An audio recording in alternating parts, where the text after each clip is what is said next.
नमस्कार दोस्तों, स्वागत है आपका एक बार फिर से आपके अपने YouTube चैनल कंपटीशन प्रिपरेशन पे। आई होप आप सारे बहुत अच्छे होंगे, स्वस्थ होंगे, सुंदर होंगे और अच्छे से पढ़ाई भी कर रहे होंगे। इस वीडियो में हम करने वाले हैं फिर से 25 क्वेश्चंस जो कि आपके CHSL के चुनिंदा प्रश्न हैं। और सबसे इंपॉर्टेंट चीज ये है कि ये क्वेश्चंस आपके CGL एग्जाम में डायरेक्टली देखे जा सकते हैं, मिल सकते हैं। ठीक है, तो चलो पहले प्रश्न पे आ जाते हैं। पहला प्रश्न रेस से है, यानी टाइम, स्पीड एंड डिस्टेंस का क्वेश्चन है। बहुत आसान सा प्रश्न है। कहा गया 800 मीटर की एक रेस होती है जिसमें अंकुर और नेहा दो लोग दौड़ते हैं। इनकी स्पीड का जो रेशियो दिया गया वो 5:6, यानी कि अंकुर की स्पीड अगर 5 है तो नेहा की स्पीड 6 है। अंकुर के पास हेड स्टार्ट 200 मीटर का हो तो अंकुर कितने मीटर से जीतेगा। देखो सिंपल सी बात। अगर हम सिंपल सी बात करें कि 800 मीटर की रेस है, ठीक है, 800 मीटर की रेस, अंकुर दौड़ते हैं 5 की स्पीड से और नेहा दौड़ती है 6 की स्पीड से। अब एक बात बताओ, आपने कहा कि अगर हम इनकी स्पीड 5 माने, इनकी स्पीड 6 माने, तो अंकुर को कितना दौड़ना है। हेड स्टार्ट देने का मतलब कि अंकुर को उतना, जैसे मान लो ये रेस ऐसे लीनियर रेस है तो 200 मीटर हेड स्टार्ट का मतलब कि पूरी दूरी तो 800 मीटर थी, ठीक है, लेकिन अंकुर को हेड स्टार्ट मिला, इसका मतलब अंकुर यहाँ 200 मीटर आगे आके खड़ा हो जाएगा, यानी कि 200 मीटर अंकुर को कम दौड़ना पड़ेगा। यानी अंकुर को कितना दौड़ना पड़ेगा, 600 मीटर। यानी अंकुर के लिए अगर उसे रेस कंप्लीट करना है बस 600 मीटर दौड़ना। तो आपसे पूछा कि अंकुर कितने से दौड़ेगा, तो आप पहले ये निकालो कि 800 मीटर को दौड़ने में अंकुर कितना टाइम लेगा। आप कहोगे 800 क्यों निकालूं, क्योंकि अंकुर को तो 600 ही दौड़ना है। तो बिल्कुल सही बात है कि आपने निकालना है 600 मीटर दौड़ने में 5 की स्पीड से कितना टाइम लेगा। 120 बटे यू मान लो टाइम लेते हैं, मान लो ये 5x है तो 120 बटे यू, या ऐसे कहें कि अगर 5 मीटर पर सेकंड अंकुर दौड़े तो इस 600 मीटर को दौड़ने में कितना लगाएगा, 120 सेकंड। यानी यहां से ये स्टार्ट करता है, 120 सेकंड में यहाँ पहुंच जाता है, यानी रेस खत्म हो चुकी है, क्योंकि ये एक जीत गया। अब दूसरा कोई कितना मीटर पहुंचता है उससे कोई मतलब। अब पूछा कि कितने मीटर से हारेगा, तो अंकुर को यहां तक पहुंचने में जितना टाइम लगा उतने टाइम में नेहा जहां पहुंचेगी, नेहा, अंकुर कितने टाइम में 600 मीटर ट्रेवल करता है, 120 सेकंड। तो 120 सेकंड में 6 की स्पीड से नेहा कहां पहुंच जाएगी, 720 मीटर। यानी कि नेहा यहाँ कहीं पे पहुंची होगी। रेस 800 मीटर की थी, नेहा 720 ही पहुंच पाई, यानी कितने मीटर से हारी, 80 मीटर। तो यही आपसे सिंपल सा प्रश्न पूछा गया था, एक समझाने के लिए इतना कुछ लिखा, अदरवाइज लिखने की कोई जरूरत नहीं थी। टाइम, स्पीड एंड डिस्टेंस की अपनी एक वीडियो है, डिटेल में जाके आप उसमें सारे कॉन्सेप्ट कर सकते हैं, राइट। कहा कि 50 संख्याओं का एवरेज अगर इतना है तो आपको एवरेज निकालना है 50 और संख्याओं का। देखो एक चीज बता कि अगर मैं कह दूं कि ABCDEF का एवरेज मान लो G है, ठीक है, इन सब का एवरेज जो है वो G है। तो अगर मैं कहूं कि इन सब में किसी संख्या को जोड़ दिया जाए, मान लो L L L सब में जोड़ दिया गया, ठीक है, मान लो हमने सब में L L L जोड़ दिया तो एवरेज में भी L जुड़ जाएगा। अगर किसी ग्रुप ऑफ नंबर्स में कोई पर्टिकुलर नंबर जोड़ी जाती है तो एवरेज में उतने ही जोड़ के हम एवरेज फाइंड कर सकते हैं। अगर प्रत्येक संख्या में से L L L घटा दिया जाए तो एवरेज में L की कमी हो जाएगी। अगर प्रत्येक संख्या में L गुणा कर दिया जाए तो एवरेज में L का गुणा हो जाएगा।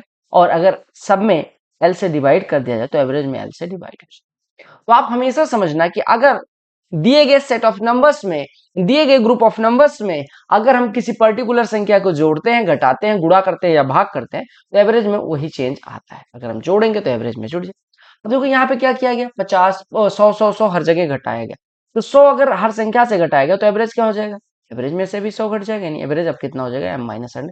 सिंपल सा कॉन्सेप्ट आपसे पूछ लिया गया, कुछ भी इस प्रश्न में नहीं।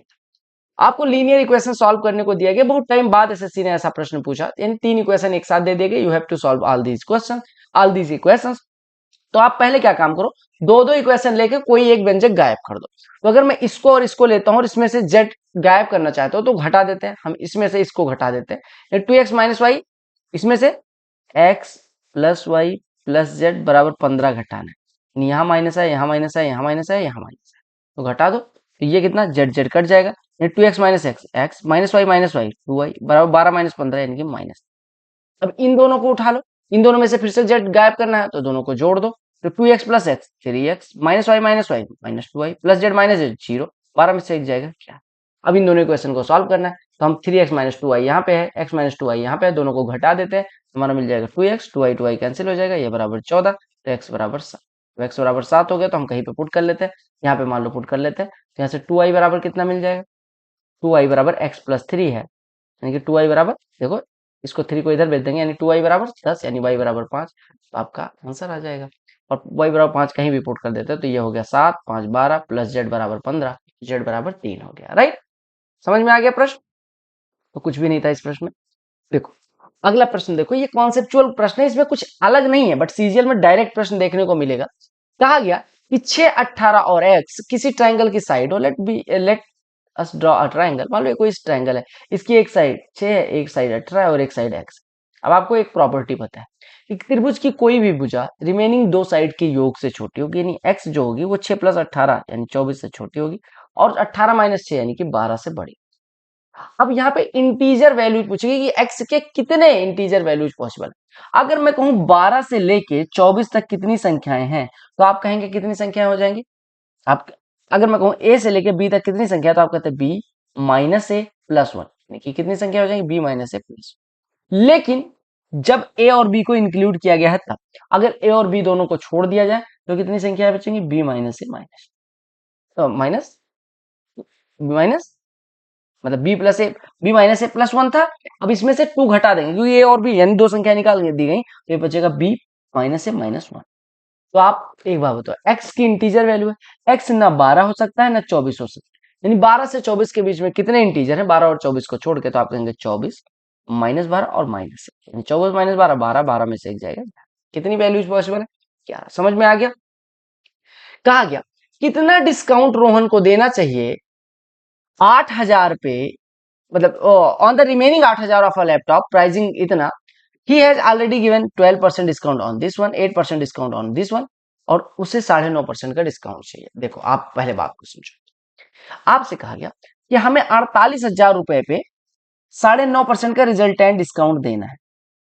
ठीक है, हमने कहा कि 28,000 पे 12% का डिस्काउंट दे दिया, 12,000 रुपए पे 8% दे दिया, बचा कितना 8,000।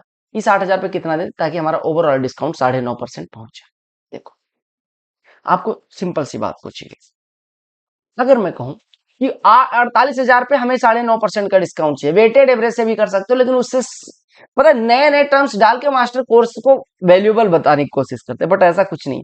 48,000 का 10% कितना हो जाएगा, 4800, 1% 480, तो 0.5% 240 घटा लो, यानी उसे कितने का 4560 टोटल चाहिए। हमने कितना कितना दे दिया, हमने कहा कि हमने 28,000 पे 12% का डिस्काउंट दे दिया। 28,000 का 12% कितना हो जाएगा, 12 गुणे 280, यानी 12 जीरो 0, 12 8 96, 12 दूना 24 होता है, यानी कि 1200 रुपए का और डिस्काउंट चाहिए। 8% 1200 पे 12,000 पे दे दिया, यानी कि 8% 12,000 का 1% 120, तो 8% 900, यानी 1200 में से 960 और देते हैं, यानी बचा कितना 240। यही डिस्काउंट दे देंगे तो हमारा ओवरऑल 9.5% का डिस्काउंट हो जाएगा। समझ में आ गया, यानी हमें टोटल 4800 का डिस्काउंट देना था, हमने ऑलरेडी 4560 कर दिया 240 का डिस्काउंट देके। ठीक है, अच्छा ये 240 क्यों घटा है, आपने देखा कि 240 क्यों घटाया, मैंने 240 क्यों घटाया, 240 इस वजह से घटाया क्योंकि हमें 0.5 घटाना, यानी 4560 पहले केस में डिस्काउंट, 3360 यानी 1200 बचा, 4560 का डिस्काउंट हमें देना था, 4560 का डिस्काउंट देना था, 3360 पहले केस में, 960 दूसरे केस में, यानी 240 जो बचा वो तीसरे केस में देंगे। ठीक है, अब देखो कहा गया x को अगर हम इसमें ऐड करें तो ये जो नंबर है वो प्रोपोर्शन में है, तो आपको इसका मीन प्रोपोर्शन बताना है। देखो सबसे पहले बात समझो, अगर हम कहें कि x ऐड कर दिया तो 7 + x ये बन जाएगा, 11 + x ये बन जाएगा, 18 + x ये बन जाएगा, और 23 + x ये बन जाएगा। ये प्रोपोर्शन में होने का मतलब ये बटे a बराबर ये बटे ये, बटे मतलब बाई, यानी this one by this one is equal to this one by this. अब आप क्या काम कर सकते हैं, क्रॉस मल्टीप्लाई करके सॉल्व कर सकते हैं, but that will make quadratic equation, जो कि सॉल्व करना थोड़ा सा टफ हो जाएगा। तो आप क्या काम करो, आप देखो दोनों जगह एक्स एक्स है, यहाँ भी एक्स एक्स है, अब घटाओ तो एक्स एक्स यानी एक्स कट जाएगा, यानी कि वेरिएबल कट जाएगा, कांस्टेंट बचेगा, 11 में से 7 जाएगा 4, 23 में से 18 घटेगा 5, एक्स एक्स कटेगा। अब 4 और 5 का एलसीएम लो 20 हो जाएगा, तो 4 को 20 बनाने के लिए 5 से गुणा करो, 5 को 20 बनाने के लिए 4 से गुणा करो, और अंश में गुणा करके बराबर करो, तो बस आपका आंसर है। तो इधर मिला 5x, इधर मिला 4x, घटेगा x, इधर मिला 18 चौक 72, इधर मिला 35, 72 में से 35 जाएगा 70। अब x की वैल्यू 27 होगी तो आपको 27 माइनस 1 मिनट, x बराबर 27 हुआ। इधर कितना मिला, 5 7 35, इधर मिला 72, तो ये कितना मिला, घटाओगे तो 37 हो जाएगा। ठीक है, यानी x बराबर 37 हो गया। x बराबर 37 हो गया तो x माइनस 1 यानी कि 36, और 37 दूना 74 माइनस 10 64, 36 और 64 का मीन प्रोपोर्शन निकालें। मीन प्रोपोर्शन क्या हो जाएगा, 36 गुणे 64 का वर्गमूल, 36 का वर्गमूल 64 का वर्गमूल 6 समझ में आ गया। बहुत आसान सा प्रश्न। देखो कहा गया 4 क्यूब है, सबका वॉल्यूम 216 है, उनको ज्वाइन किया जाता है इंटू इंट इस प्रकार से कि नया सॉलिड बना दिया जाए। सरफेस एरिया न्यू सॉलिड की क्या होगी। अगर ज्वाइन किया गया है तो इसका मतलब इस तरीके से कुछ ज्वाइन किया जाएगा। देखो मैं एक फिगर बना देता हूं ताकि आपको समझने में कोई दिक्कत ना हो। तो this one this one this one this one this one this one एक हो गया। फिर ऐसे उठाते हैं हम, इसको फिर से मिला देते हैं। ठीक है, इसको फिर से मिला देते हैं, इसको फिर से मिला देते हैं, इसको फिर से मिला देते हैं, इसको ऐसे मान लो 1 2 हो गया, और तीसरा फिर से मिलाते हैं। देखो ये हो गया।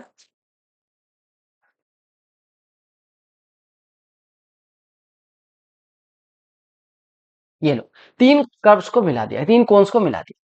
अब आपको पता है अगर इसकी लंबाई एल रही हो तो एल ये हो गया, एल ये हो गया, एल ये हो गया, यानी इनकी लंबाई जो रिजल्टेंट बनेगा शेप उसकी लंबाई तो 3 एल हो जाएगी। चौड़ाई में कोई चेंज आएगा नहीं, क्योंकि ऐसे बगल बगल रखते गए हैं तो चौड़ाई एल ही रह जाएगी, और ऊंचाई भी ऊपर नीचे रखा जाता तब ऊंचाई चेंज होती है, ऐसे तो नहीं चेंज होती।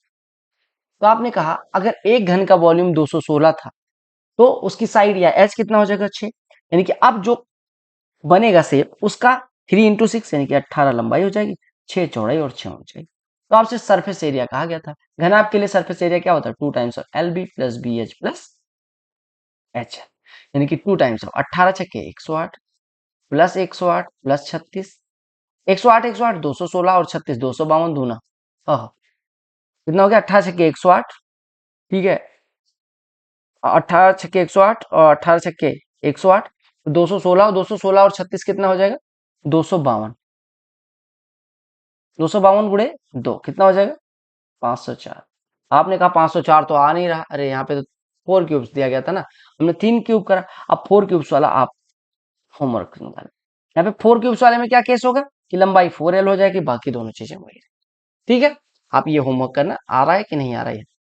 देखो अल्फा प्लस बीटा बराबर दिस वन देखिए, अच्छा प्रश्न है, ठीक होगा, कैसे करेंगे। कुछ लोग घबरा जाते हैं कि अब तो ये कैसे ही होगा। देखो अगर मैं दोनों साइड में tan लगा दूं तो हो जाएगा tan alpha plus beta is equal to tan 45, right. अब देखो tan a प्लस बी का फॉर्मूला क्या होता है, tan alpha plus tan beta upon 1 minus tan alpha into tan beta, right. ये बराबर tan 45 की वैल्यू 1 हो। अब अगर मैं क्रॉस मल्टीप्लाई कर दूं मेरे भाई तो क्या हो जाएगा tan alpha plus tan beta is equal to 1 minus tan alpha tan beta, हो जाएगा नहीं हो जाएगा। अब हम सबको एक पक्ष में ले आते हैं, तो यहां से या एक पक्ष में क्यों ले आते हैं, इसको केवल उठा के इधर ले आओ, ये हो जाएगा tan alpha plus tan beta और plus tan alpha tan beta is equal to 1। हम दोनों पक्ष में एक जोड़ देते हैं, तो एक इधर जोड़ा एक इधर जुड़ जाएगा। अब देखो इसमें 1 कॉमन ले लो तो ये 1 प्लस tan अल्फा बचेगा, प्लस इसमें tan बीटा कॉमन ले लो बाकी दोनों में, 1 प्लस tan अल्फा बच जाएगा, ये बराबर 2। तो यहां से अगर ब्रेकेट कॉमन लोगे तो ये बचेगा 1 plus tan alpha into 1 plus tan beta. तो आपको अगर दे दिया जाए कि a प्लस बी बराबर 45 डिग्री, तो आपको पता होना चाहिए 1 प्लस टेन ए इंटू 1 प्लस टेन बी बराबर 2। तो कुछ टीचर आपको सीधे फॉर्मूला बता देंगे कि ये फॉर्मूला रट के रखो, कैसे आता है ये समझ में आ गया। अब ये 2 बराबर 2x दिया गया तो x बराबर 1। अब आपको एग्जाम में ये पता होना चाहिए कि alpha and beta, alpha plus beta is equal to 45 degree, then you can find that कि या you can say that 1 plus tan alpha into 1 plus tan beta will always be equal to 2, right. अब यहाँ पे हो सकता है यहाँ पे दे दे 2 times of alpha plus beta बराबर 90 डिग्री, तो भी कंफ्यूज नहीं होना, तब भी यही घुमा के 3 times of alpha plus beta बराबर 135 दे दिया तो भी घबराना नहीं है, ठीक है। अब देखो ये अगला प्रश्न देखो, कहा गया एक इंटीजर n है, जब 18 से डिवाइड करते हैं तो कोसेंट x और रिमाइंडर n। देखो अगर कोई आपको दिया गया डिवाइडेड बाई, डिवाइजर क्या है यानी भाजक क्या है, लिखने की जरूरत नहीं भाई, आपको समझाने के लिए लिख रहा हूं। कोसेंट क्या है यानी भागफल क्या है, और रिमाइंडर क्या है, रिमाइंडर, रिमाइंडर क्या है, रिमाइंडर 6। एक बात बताओ, किससे डिवाइड किया गया? 18 से। अगर कोई संख्या n को लिखना है तो आप कह सकते हैं n बराबर क्या होगा? कोई संख्या बराबर होती है भाज्य गुणे भाजक, भाजक गुणे भाज्य बराबर होता है भाज्य बराबर होता है भाजक गुणे भागफल धन शेषफल, यानी कि डिविडेंड बराबर होता है डिवाइजर इंटू कोसेंट और प्लस रिमाइंडर, यानी 18x+6 के फॉर्म की हो गई यह संख्या। दूसरे केस में उसी संख्या को 25 से डिवाइड किया जाता है, रिमाइंडर y और शेषफल 15 आता है, यानी कि n को हम लिख सकते हैं 25 गुणे भागफल y और प्लस 15। अब दोनों संख्याएं आपको पता है सेम है, इसी संख्या को 18 से जब डिवाइड किया गया तो ये कैसा है, 25 से डिवाइड किया गया ये कैसा है, यानी दोनों बराबर होंगे। यानी we can say that 18x plus 6 is equal to 25y plus 15। तो फिर 25y को अगर इधर ले आए तो यहां से हमारा हो गया 18x minus 25y is equal to 15 minus 6। बस आपका काम तमाम, आपको नंबर मिल गया। कौन सा कथन सत्य है पूछा गया? कहा गया 160 मल्टीपल चॉइस क्वेश्चन है एक टेस्ट में, 4 नंबर दिए जाते हैं करेक्ट आंसर के और 1 नंबर काटा जाता है गलत आंसर, और अनअटेम्प्ट करो तो कोई स्कोर नहीं होता। एक कैंडिडेट को 400 नंबर मिले, ठीक है, तो कितने क्वेश्चन उसने सही किए? देखो बात को समझो। अब उसने अनअटेम्प्ट नहीं किया एक भी, मतलब उसने अनअटेम्प्टेड एक भी नहीं छोड़ा। एक बात बताओ, अगर 160 क्वेश्चन है तो अगर आप एक प्रश्न सही करेंगे तो 4 नंबर मिलेंगे और एक प्रश्न गलत करेंगे तो 1 नंबर मिलेंगे, ठीक है। यानी अगर हम 160 सही करते, पहले पहली मेथड देखते हैं, ठीक है, इसको मेथड कई सारी मेथड देख लेते हैं। तो सही करेंगे तो 4 नंबर और गलत करेंगे तो 1 नंबर कटेगा। हम मान लेते हैं ए प्रश्न सही किया तो 4 नंबर आए, और 160 क्वेश्चन थे, 160 माइनस से हमने गलत किया और ये बराबर आपको दे दिया गया नंबर 4। तो हम अगर 4 नंबर मिले और 160 माइनस से गए, यानी कि हम कह सकते हैं डिफरेंस 5 माइनस 160 बराबर 5 माइनस 160 बराबर 400, यानी 5 बराबर 560, यानी ए बराबर 112। इससे शॉर्टकट अगर कोई मेथड ट्रिक आपको बता सकती है तो उसके लिए जाओ, अदरवाइज ना जाओ। अदरवाइज जाने का क्या फायदा? अब कुछ लोग कहेंगे कि एक काम करो भैया, 160 को सही सही कर लो, आपने कहा 640, 160 को गलत गलत कर लो, आपने कहा 160, और रिजल्टेंट हमें 400 मिलना है, तो रेशियो निकालो, मिक्सचर एलिगेशन से कर लो। मैं कहा उससे भी कर सकते हो, 640 में से 400 घटाओगे 240, 200 200 400 में से 160 घटाओगे 560, रेशियो निकालो, 4 से कटा 14, 4 से कटा 6, 4 से कटा वो 2 से कटा 7, 2 से कटा 3, 7:3 का मतलब क्या हुआ? 7:3 का मतलब ये हुआ मेरे भाई कि अगर उसने 7 क्वेश्चन सही किए हैं तो 3 गलत, टोटल 10, 10 बराबर 160। देखो 10 रेशियो, यानी कि ये सही वाले हैं ये गलत वाले, यानी कि 7 रेशियो सही 3 रेशियो गलत, यानी टोटल 10 रेशियो, 10 रेशियो बराबर 160, यानी 1 रेशियो बराबर 16, तो 7 रेशियो सही किया तो 112 सही है। कुछ भी मेथड हो सकती है, बट मेरे हिसाब से वैसे कर सकते हो, राइट राइट, समझ में आया?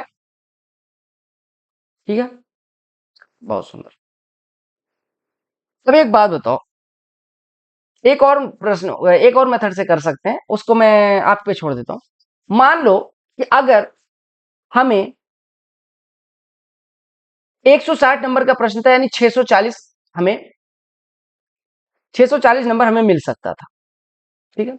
हमने 640 से कितना कम अचीव किया? 400 अचीव किया, यानी कि 240 240 240 नंबर कम आया। आपको पता है एक प्रश्न, जब ये मेथड 1 है, लिख लेना, जो मेथड सही लगे एग्जाम में लगाना। जब मास्टर मेथड पे आएगा ना तो आपको इतनी मेथड बता देगा कि आप हो जाओगे पागल। तो मेथड 1, मेथड 2, मेथड 3 नोट कर लेना, जो मेथड सही लगे उससे किया करो, ठीक है। देखो आपसे मैंने कहा कि अगर 160 के 160 सही करते तो कितने नंबर मिलते? आपने कहा 640। मैंने कहा कितने नंबर गंवाए हैं? आपने कहा 240। मैं एक चीज पूछ रहा हूं कि अगर वो एक प्रश्न गलत करता है तो उसके कितने नंबर जाते हैं? 4 नंबर जो मिलने चाहिए थे वो गए, और 1 नंबर माइनस करवा के आया, यानी वो टोटल 5 नंबर का, एक प्रश्न गलत होने का मतलब 5 नंबर का नुकसान। तो कितने का नुकसान हुआ है? 240। यानी कितने प्रश्न गलत किए? 240/5, यानी कि 240/5, यानी 240/5, तो 5 4 जा 5, यानी कि 48 प्रश्न गलत किए, यानी सही कितने किए? मेथड इज ऑल योर्स, ये सब आपके पास है, तो जो मेथड मन करेगा लगा, राइट। एक अगला प्रश्न देखिएगा, कहा गया एक स्टेट इलेक्शन होता है 2 पार्टियों के बीच में, जिसमें 83% मतदाताओं ने अपने वोट डाले, जिसमें से 4% वोट अवैध हो गए। अवैध मतलब कि बेकार हो गए, और पार्टी ए को इतना वोट मिला, जो कि वैध वोटों का 83%। देखो मेथड 1 लिखो पहले, कैलकुलेशन आप कर लेना, ठीक है, मेथड आप सीखते जाओ। मान लो टोटल वोट कुछ भी रहे हूं, उसमें 83% लोग वोट देने गए, यानी कि इसका 83/100, इतने तो हैं जो देने गए, इतने लोग हैं जो वोट देने गए। इसमें से 4% इनवैलिड हो गए, यानी कि 96% अभी भी वैलिड है, यानी इतने का 96% वैलिड, यानी वैलिड वोट की संख्या इतनी होगी, ये वैलिड वोट की संख्या। वैलिड वोट का 83% एक कैंडिडेट को मिले तो इतने वोट मिले, यानी इसका 83% मिले, यानी इसका 83% मिला, तो वो 1,56,611 के बराबर है, तो आपको टोटल वोट निकला। तो ये तो कैलकुलेशन था कुल मिला के, तो आप कैलकुलेशन करके टोटल वोट निकाल सकते हो। मेथड 2 क्या कहती है? ये आसान मेथड मेरे हिसाब से होगी, बट थोड़ा सा आपको कैलकुलेशन करना पड़ेगा। देखो, कुछ कोई संख्या थी, उसको 83% किया गया, यानी 17% की पहले कमी की गई, फिर 96% किया गया, यानी कि 4% की कमी की गई, और फिर 83% किया गया, यानी कि 17% की कमी की गई। यानी कोई संख्या है, इसमें 17% की कमी की गई, 4% और 17%, इस सक्सेसिव कमी की गई, तो उसकी वैल्यू इतनी है, तो संख्या ज्ञात करनी है। इसको परसेंटेज के फॉर्म में भी लिख सकते। अब एक चीज आपको पता है कि एक्स और वाई का सक्सेसिव होता है x plus y minus x y by 100। Resultant कितना होता है? एक्स वाई सक्सेसिव हो तो उसका रिजल्टेंट इतना होता है। तो 17 और 4 का कितना हो जाएगा? 17 प्लस 4 21, माइनस 17 गुड़े 17 गुड़े 4 68, 68/100 0.68, यानी हो जाएगा 20.32। और 20.32 और 17 का कितना हो जाएगा? 20.32 प्लस 17 माइनस 20.2, 20.32 गुड़े 17/100। अब लिख लेते हैं 20.32 गुड़े 17/100, तो 17 दूना 34, 17 51 और 3 54, 17 दूना 34, कितने आएंगे बाद दशमलव? 2। इसमें 100 से डिवाइड करेंगे, यानी कि 3.4544, यानी कि आप यहाँ से सॉल्व करेंगे 20 17 37, यानी 37.3200। इसमें से घटाना 3.4544, घटा दो, तो यहाँ पे घटाते हैं, तो 37 में से 3 वैसे घटता 34 आता, लेकिन अभी 33 हो जाएगा, क्योंकि डेसिमल में इसके पास छोटी रकम है, इसके पास बड़ी रकम। यहाँ पे घटेगा 56 होगा, यहाँ पे 11 में से 5 जाएगा 6 बचेगा, यहाँ पे 13 में से 4 जाएगा 9 बचेगा, राइट? नहीं भैया, कितना बचेगा? 12 में से 4 जाएगा 8 बचेगा, ठीक है, ठीक है, राइट? बस आपका काम हो गया। अपने का आप क्या हो गया, यानी कि किसी संख्या को 33.8656% कम किया जाता है तो वो संख्या इतनी आती है, तो संख्या ज्ञात करनी है। यानी कि 33.8656%, ये वाली मेथड मैंने शिफ्ट वाइज में करवाया था, इस वजह से दूसरी मेथड बता रहा हूँ। तो 33% कम करने का मतलब वो संख्या कितनी बची? 66.1344%, यानी किसी संख्या का 66.1344% अगर 156,611 है, तो 100% ज्ञात करो। ये भी मेथड से कैलकुलेशन कर लेंगे, यानी आप कहेंगे 100% कितना हो जाएगा? 156,611 बटे 100, गुड़े 100 और बटे इतना 66, 13, 44 और 4 जीरो, बस इसी को सॉल्व कर लेना, ठीक है। तो ये लगभग 4 बार जाएगा, 4 बार से थोड़ा ज्यादा जाएगा। अब आप काट पीट मचा लेना जितना मचाना है। 4 से मैं काट देता हूँ, 4 से कटेगा 16 हो जाएगा, तो बचेगा 5, एक मिनट, 16 5, 4 पंचे 20 हो गया, और 4 तियां 12 हो गया, 4 तियां 12, 4 छक्के 24। ये 4 से क्यों, 8 से भी कट सकता है, 2 से और काट दो, ये 4 से काटोगे तो ये 25 हो जाएगा, 25 के बाद 4 जीरो आ जाएगा। फिर ये किससे कटेगा? 8 तिया 24, 8 चौको 32, 8 से कट जाएगा, 8 से काटोगे 8 दूनी 16, जीरो लगेगा, 8 छक्के 48, फिर ये 5 53, 8 छक्के 48 और 8 सत्ते 56, 8 से काटोगे तो ये कितना हो जाएगा? 250 गुड़े 125। अब इससे इसको काट दो, ये देखो ये कितनी बार जाएगा? लगभग 6 बार जाएगा। देखो 20 667 में अगर इसमें डिवाइड करोगे तो इसको हम थोड़ी देर के लिए 610 मानते हैं, और इसको मानते हैं 20 665। 5 से काट देते हैं, 5 से 4 पांचों को 20, और ये कितना बचेगा? 5 एकम 5 और 5 तियां 15, 5 तियां 15, ठीक है। 5 से काटेंगे तो कितना बचेगा? 5 तियां 15, 5 एकम 5, 5 दूनी 10, और नहीं 5 एकम 5, 5 तियां 15, 5 एकम 5 और 5 तियां 15, 5 दूनी 10, 5 दूनी 10। अब 41 33 से अभी इसमें डिवाइड कर लो, चलो करो, तो 4 अठे 32, नहीं 8 बार नहीं जाएगा, यानी 41 33 से इसमें डिवाइड करना है, हम 11 से काट के देखते हैं, ठीक है, या सीधे सीधे काट दो। 4 अठे 32, तो 8 तिया 24, 8 तिया 24 2 26, 8 एकम 8 2 10, 8 चौको 32 1 35 हो जाएगा। 8 बार नहीं जाएगा, 7 बार ले जाओ, यानी कि 7 बार ले जाओगे तो कितना बचेगा? 7 तिया 21, 7 तिया 21 2 23, 7 एकम 7 2 9 और 7 चौको 28, यानी कि 28 931 बचेगा।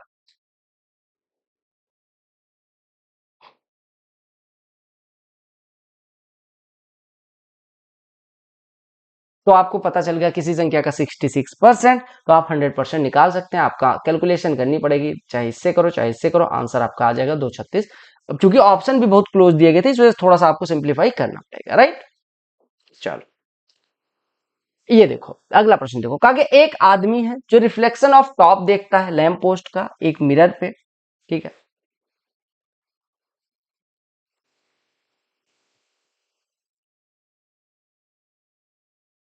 अगला प्रश्न देखते हैं, कहा कि एक आदमी है जो reflection of top of lamp post देखता है एक मिरर पे, जो कि 6.6 मीटर अवे है लैंप पोस्ट से। देखो कहा गया एक लैंप पोस्ट है, एक आदमी है जो उस लैंप पोस्ट का ये 6.6 मीटर अवे है, इसके आधार से उसका क्या देखता है, टॉप टॉप का रिफ्लेक्शन देखता है। देख लिया उसने। Man's height is 1.25 metre and he is standing 2 metre away from the mirror, यानी कि ये 2 मीटर अवे खड़ा है मिरर से, यानी कि यहाँ पे 2 मीटर पे खड़ा है, यानी कि ये 2 मीटर है दूरी, और आदमी की ऊंचाई दी गई 1.25 मीटर। तो आपको बताना है हाइट ऑफ लैंप पोस्ट। अब आप कई बार कंफ्यूज होंगे कि मैंने आदमी को इस साइड क्यों नहीं बनाया, क्योंकि आपको दिया गया है, देखो assuming that mirror is placed on the ground facing sky and man and that the mirror and lamp post are in the same line, यानी कि मिरर, आदमी की आंख और लैंप पोस्ट एक ही लाइन में, कहने का मतलब इसको बीच में लेना चाहिए। बस आप एक चीज देखो, ये दोनों ट्राइंगल, छोटा वाला ट्राइंगल बड़ा वाला ट्राइंगल सिमिलर हो गए, तो इसके परपेंडिकुलर बेस का जो रेशियो होगा इसके भी परपेंडिकुलर बेस का वही रेशियो होगा। तो हम कह सकते हैं 1.25/2 बराबर उसकी हाइट बटे 6.6, 2 से कटा है 3.3 हुआ, 3.3 का इसमें गुड़ा, एच बराबर हो जाएगा 33 गुड़े 125, तो 125 दिया, 33 पंचे 165, हासिल आई 165, हासिल आई 16, 33 दूना 66 और 16 82, हासिल आई 8, 33 33 8 41, इतने अंक बाद 0.3 अंक, यानी 4.13 के करीब आपका आंसर, राइट। अगला प्रश्न देखिएगा, बहुत शानदार सा प्रश्न है। कहा कि दिए गए फिगर में ओ सेंटर है सर्कल का, ए डायमीटर है, एओसी 100 डिग्री है, तो आपको इसकी वैल्यू बताए। मैं जूम कर देता हूँ फिगर को, ठीक है, दिख रहा है आपको, ये दिख रहा है। अब मैं फटाफट करके आपको एक एक प्रश्न बहुत बारीकी से समझाता हूँ, समझिएगा। आपको कौन कौन से कोड की वैल्यू बतानी, सीडीई प्लस सीईए की वैल्यू बतानी। सीडीई आप सबसे पहले सीडीई को मिला दो, और सीईए इसको भी मिला दो। अब आप बस फटाफट पुट करने लग जाओ जो जो निकालना है। देखो आप लिखा एसी जीवा द्वारा वृत्त के केंद्र पर बना कोण अगर 100 डिग्री का, तो वृत्त के परिधि पे बना कोण 50 डिग्री। वो हो गया। हमने कहा ये तो सी है, तुरंत निकला है, मगर हाँ ऐसे निकलता है। सीडी कैसे निकलेगा, सीडी देखो, अगर ये कोण 100 डिग्री का है तो ये वाला कितना हो जाएगा 80 डिग्री का। सी जीवा द्वारा वृत्त के केंद्र पे बना कोण अगर 80 डिग्री है, तो सी जीवा द्वारा वृत्त की परिधि पे बना कोण कितना हो जाएगा 40 डिग्री। 40 + 50 निकालना था, यानी 90 डिग्री आंसर। इससे आसान तरीका हो सकता है, नहीं हो सकता, जहां मन करे देख, अच्छा कहीं देखोगे, ठीक है। समझ में आ गया। तो कहा कि एबीसी एक राइट एंगल ट्रायंगल है, जहां पे एबीसी 90 डिग्री हम ड्रॉ कर लेते हैं, A B C 90 degree. M A B बराबर 15, ए बी बराबर 15 है, बी सी बराबर 20 है, बी सी बराबर 20 है, बी डी परपेंडिकुलर है एसी पे, बी डी परपेंडिकुलर है एसी पे, ठीक है। एसी को डी पे काटता है, बीडी की लंबाई बता ली। आपको एक चीज पता होगा कि अगर राइट एंगल वाले वर्टेक्स से किसी भी ट्राइंगल पे, मान लो कोई ट्राइंगल है ये, ठीक है, इसकी ये भुजा ए है, इसकी भुजा बी है और ये एच है, अगर यहां से राइट एंगल वाली साइड से इस पर परपेंडिकुलर ड्रॉ किया जाए, तो इस परपेंडिकुलर की वैल्यू होती है परपेंडिकुलर गुणे बेस बटे हाइपोटेन्यूज। तो आप कहेंगे यहाँ पे मौका 15 गुणे 20 बटे ये कितना हो जाएगा 25, क्योंकि 15 20 25 ट्रिपलेट बनाता है, तो आपका कितना हो जाएगा 15 गुणे 20 बटे 25, 5×3 = 15, 5×4 = 20, कट गया, 12 आपका आंसर हो गया, राइट। कहा एक सर्कल है जिसका सेंटर टी है, रेडियस 8 सेंटीमीटर, दो टेंजेंट के और के एल ड्रॉ की जाती है के पॉइंट से, जो कि 17 सेंटीमीटर दूरी पे है, तो आपको इसका एरिया बताना है। देखो बहुत आसानी से कर सकते हो, बहुत आसानी से। कैसे करोगे, एक सर्कल है, सर्कल है, ये टी है,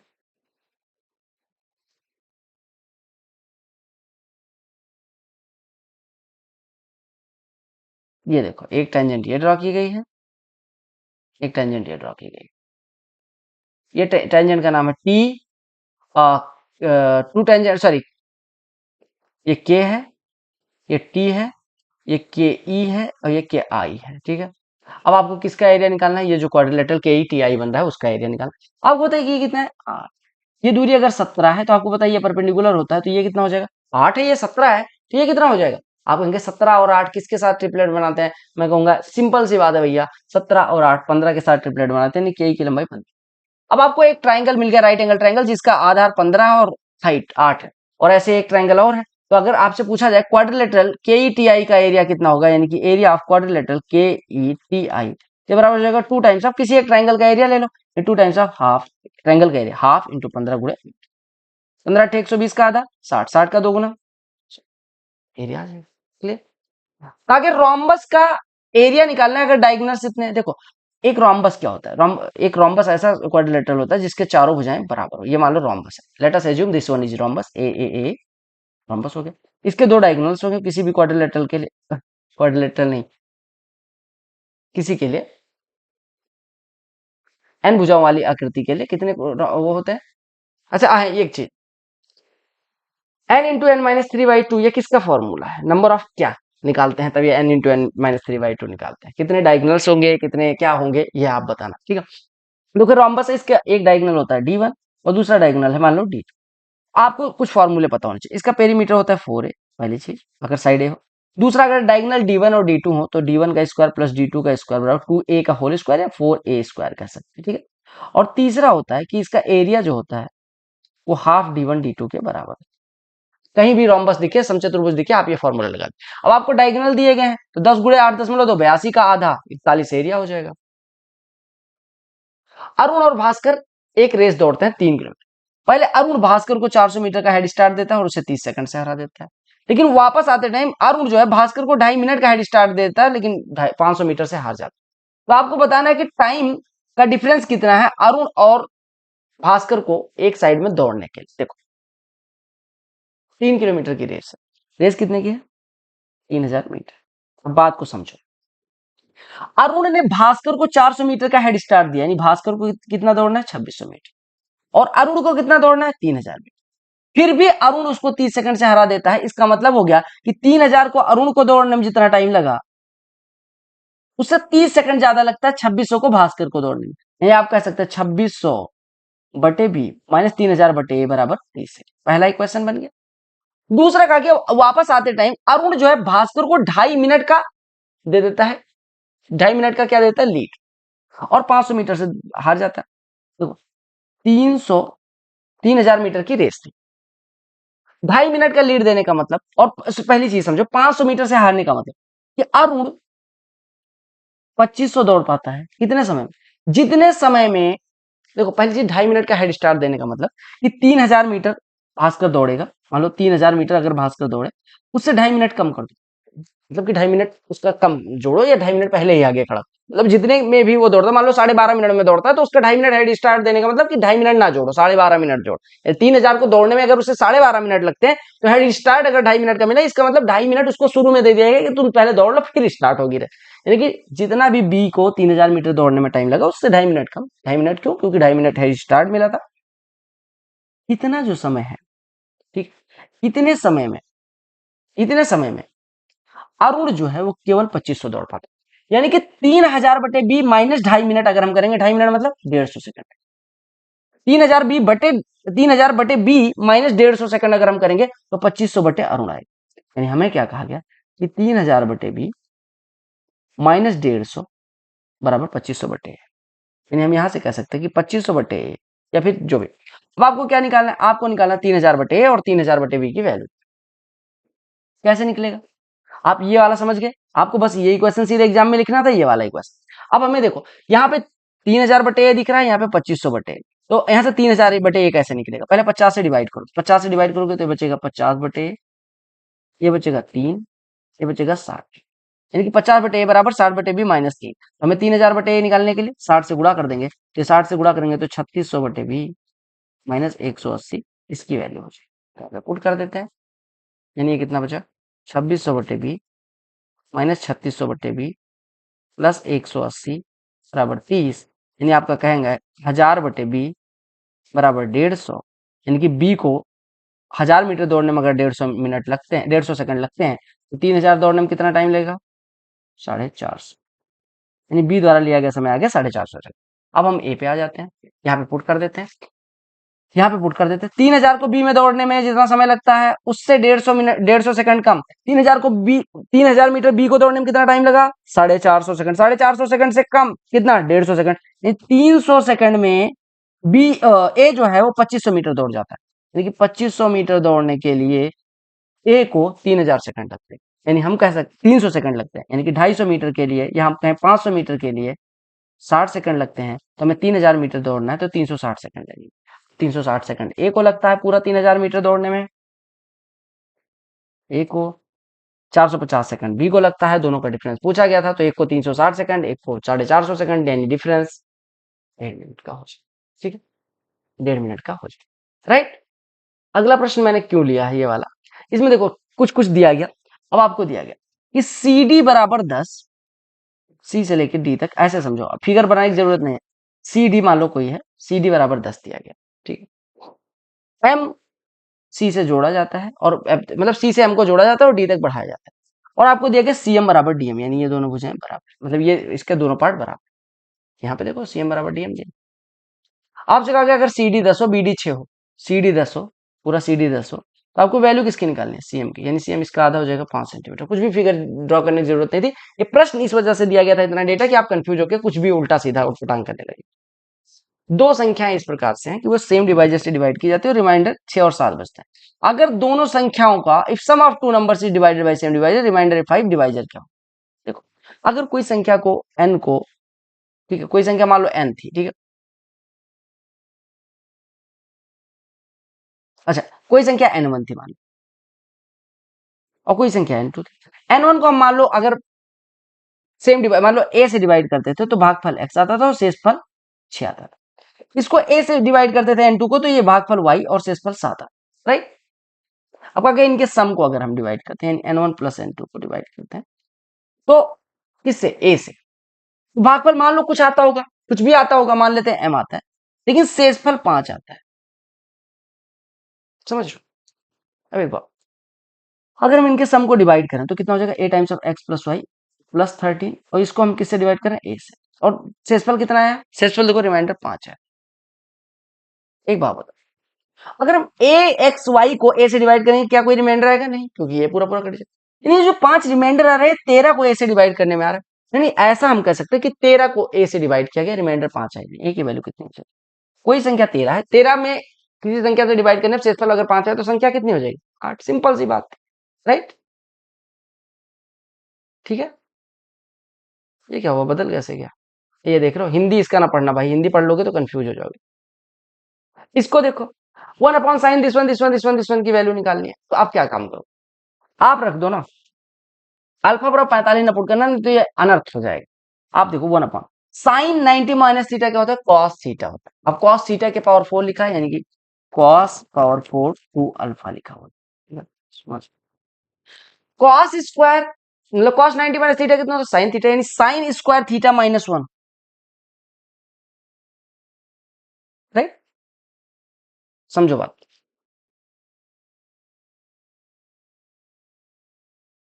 अगर माइनस कॉमन ले लूं तो -1/1 माइनस साइन स्क्वायर अल्फा, यानी कि कॉस स्क्वायर अल्फा। अब इसको क्या हम क्या काम करते हैं, इसको कॉस से ऊपर नीचे मल्टीप्लाई करके हर बराबर करते हैं, यानी कॉस पावर 2 अल्फा यहाँ, यहाँ नीचे कॉस पावर 4 अल्फा। अब हर बराबर हो गया, यानी ये बचा कितना? 1 माइनस कॉस स्क्वायर 2 अल्फा बटे cos power 4 2 alpha. 1 minus cos square alpha यानी sine square alpha, sine square 2 alpha बटे कॉस पावर 4 अल्फा, मतलब कॉस पावर 4 2 अल्फा को क्या लिख सकते हैं? Cos square 2 alpha into cos square sine square alpha बटे cos square alpha tan square alpha और इंटू सेक स्क्वायर। आपका आंसर आ जाएगा। रिमाइंडर बताना है, अगर इसको इससे डिवाइड करें, देखो आपको जब ऐसा कुछ दिया जाए कि इससे इसको रिमाइंडर डिवाइड करके रिमाइंडर बताओ, तो जिस व्यंजक से डिवाइड करना उसको 0 के बराबर करते हैं, यानी कि 2x बराबर 3। इसमें 2x बराबर 3 यानी कि 6x बराबर 9, 9 माइनस 4 ये 5 हो गए। 2x बराबर 3 रखना है, तो ये कितना लिखा है? 2x इंटू एक्स स्क्वायर, यानी कि 3x स्क्वायर लिखा हुआ और माइनस 3x स्क्वायर ये भी लिखा हुआ, तो ये दोनों कट गए। आपका आंसर 5। आपने कहा ये कैसे कर दिया? देखो, हमने 2x क्यूब को क्या लिख सकते? 2x इंटू एक्स स्क्वायर, और 2x की जगह पे हम 3 रख सकते हैं। ये हो गया 3 इंटू एक्स स्क्वायर, तो 3x स्क्वायर पॉजिटिव का 3x स्क्वायर निगेटिव का, ये दोनों कट गया। आपका बचा कितना? 6x minus 4। आपने कहा 2x बराबर 3, तो 6x बराबर 9, 9 माइनस 4 5 आपका उत्तर हो गया। देखा? कहा एवरेज उसका और उसकी संख्या मतलब average of a number and it's reciprocal, यानी कोई संख्या ए है और इसका विपरीत 1/a, इनका एवरेज यानी a प्लस 1/a, इनका एवरेज अगर 2 है तो इनका सम कितना हो जाएगा 4। तो आपको एवरेज बताना है इसके क्यूब और उसके रेसिप्रोकल के क्यूब का, यानी इतना बटे 2 बताना। आपको a प्लस 1/a अगर 4 हो तो a cube plus 1 upon a cube की वैल्यू कितनी होती है 52, ये सबको पता है। तो 52 का आधा कितना हो जाएगा 26, सबको पता है। ये कैसे पता है? अगर a प्लस 1/a के हो तो a cube plus 1 upon a cube कितना होता है k क्यूब माइनस 3k, बस इस फॉर्मूले से, राइट। ये देखो भैया, ये टफ क्वेश्चन दिख रहा है, इसको बजाने में हमें दिमाग बजाना पड़ेगा। क्योंकि दो सर्कल है, सेंटर m और n है, उनकी रेडियाई 5 और 8 है, सर्कल एक दूसरे को एक्सटर्नली टच करते हैं t पे। एक सर्कल ये लिया, एक सर्कल ये लिया, एक मिनट, एक सर्कल ये लिया, ठीक है। This one is first circle, this one is second circle, and इसको उठा के यहाँ ले आते हैं, ठीक है। ये दोनों एक दूसरे को टच कर रहे हैं, हमने टच करवा दिया, ठीक ठीक है। अब क्या कहा गया, ये किस पॉइंट पे टच करते हैं, यहाँ पे देखो ये पॉइंट दिया गया टी, ठीक है। तो एक लाइन पी आर है, इस प्रकार से है कि वो एम टी एन और पी आर, क्या कहा गया, a line P R is drawn such that, ये एम है, ये एन है, ठीक है, ये एम इसका सेंटर है मतलब, और इसका सेंटर एन है। अब आपसे क्या कहा गया, a line P R is drawn such that points M T N lie on P R, मतलब कि एम टी एन को मिलाने वाली एक रेखा ड्रॉ की गई है, जो ये देखो इस तरह से पी आर, पी एम के क्लोजर है, पी एम के क्लोजर है, और ये मान लो पी एम के क्लोजर है, और पी से पी क्यू एक टेंजेंट ड्रॉ की गई 12 सेंटीमीटर की, पी से एक टेंजेंट ड्रॉ की गई 12 सेंटीमीटर की, जो क्यू पे टच करती है, ठीक है। आर से एक टेंजेंट ड्रॉ की गई, मान लो आर यहाँ पे था, आर से एक टेंजेंट ड्रॉ की गई आर एस, जो एस पे टच करती है, ये आर एस है जो एस पे टच करती है, ठीक है। समझिएगा अभी बात को, मैं समझाता हूं आपको, ठीक है। अब आपसे क्या कहा, आर एस बराबर 15 दिया गया, पी क्यू बराबर 12 दिया गया, what is length of P R, P R की लंबाई निकालनी है। देखो प्रश्न को समझो, दो सर्कल है एम और एन सेंटर वाले, जो एक दूसरे को टच करते हैं। पी आर कोई ऐसी लाइन है जो पी से लेके देखो आर तक, एम और एन इस पे लाई करते हैं, और पी से एक स्पर्श रेखा एम वाले मतलब सर्कल पे, एम केंद्र वाले पे, और आर से एस केंद्र वाले सर्कल पे ड्रॉ की गई है। आपको ये 12 दिया गया, अगर मैं यहां से ड्रॉ करूं ये परपेंडिकुलर होगा, सिमिलरली अगर यहां से ये ड्रॉ करूं तो ये परपेंडिकुलर होगा। ये 15 है, आपको पता है इसकी त्रिज्या कितनी है 8, इसकी त्रिज्या कितनी है 5, 12 और 5 का ट्रिपलेट 13 बनाता है, यानी पीएम की लंबाई हो गई 13। 15 और 8 का ट्रिपलेट 17 बनाता है, यानी एनआर की लंबाई हो गई 17। और आपको पता है ये त्रिज्या इस वाले सर्कल के लिए है, यानी कि ये 8 है, और ये वाली इस ट्राइंगल के लिए मतलब सर्कल के लिए त्रिज्या है ये 5 है। तो पूरा आप दूरी देखो, यहां से लेके यहां तक 13 है, देखो यहां से लेके यहां तक 13 है, फिर यहां से लेके 5 18 हो गया, फिर 18 8 26 हो गया, 26 और 17 43। बस आपका ये आंसर आएगा, ठीक है। अगले प्रश्न पे देखिएगा, अगर लास्ट ईयर गीता की मंथली सैलरी 12,000 थी और सीता की मंथली सैलरी 10,000। गीता की मंथली सैलरी इस साल 14,400, सीता की मंथली सैलरी 12,500। अगर सीता की मंथली सैलरी में ध्यान रखना, सीता की मंथली सैलरी में अगर जो ग्रोथ हुई है उसको x% से दिखाया जाए। एक बात तो, सीता की सैलरी पिछले साल कितनी थी 10,000, अभी कितनी होगी 12,500, यानी कितने परसेंट बढ़ी 25%, एक्स बराबर आपको दे देगा 25% इनडायरेक्टली।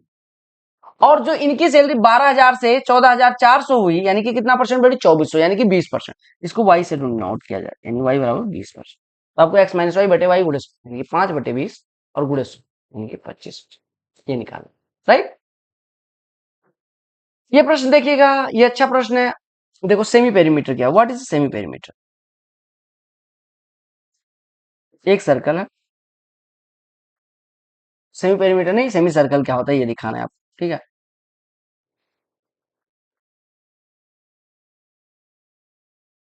इस चाप को सेमी सर्कल कहते हैं, ठीक है। अगर मैं इसको मिला दूं तो ये सेमी सर्कल होता है, ये सेमी सर्कल, ठीक है। इसका कुछ केंद्र होता है। अब आपसे कहा गया इसका परिमाप, परिमाप क्या होता है, तो परिमाप मतलब मान लो ये ए है, ये बी है, तो चाप ए बी यहां से लेके यहां तक आएंगे, यहां से लेके देखो यहां से लेके यहां तक आपको घूमना पड़ेगा, एक कर्व वाला इलाका घूमना पड़ेगा, और फिर यहां से लेके यहां तक आना पड़ेगा, यानी पूरा होता तो 2 पाई आर ट्रेवल करते, लेकिन अभी पूरा नहीं है तो केवल पाई आर ट्रेवल करेंगे और प्लस रेडियाई, देखो ये पूरा व्यास ट्रेवल करेंगे यानी कि 2r। तो अब सेमी सर्कल के पेरीमीटर का फॉर्मूला होता है पाई प्लस 2 इंटू आर। ठीक है, पाई की जगह पे 3.14 रखना है तो 3.14 प्लस 2 5.14 और गुणे रेडियस बराबर दिया गया 56.5। तो रेडियस कितना हो जाएगा, आपका 5.14 इधर आ जाएगा। ठीक है, तो 5 से कटेगा तो 5 11 यानी कि 11 बार जाएगा। रेडियस 11 आ गई तो आपको क्या निकालना है, डायमीटर यानी कि 22 हो जाएगा। समझ में आ गया, तो ये फॉर्मूला याद रखना। ठीक है, समझ में आ गया। तो आई होप आपको सारे प्रश्न समझ में आ गए होंगे। अगर समझ में आ गए तो वीडियो को लाइक, चैनल को सब्सक्राइब जो जो करते हो वो कर लेना। मिलते हैं अगले सेट में, तब तक के लिए bye, take care, love you all the very best for all. जय हिंद।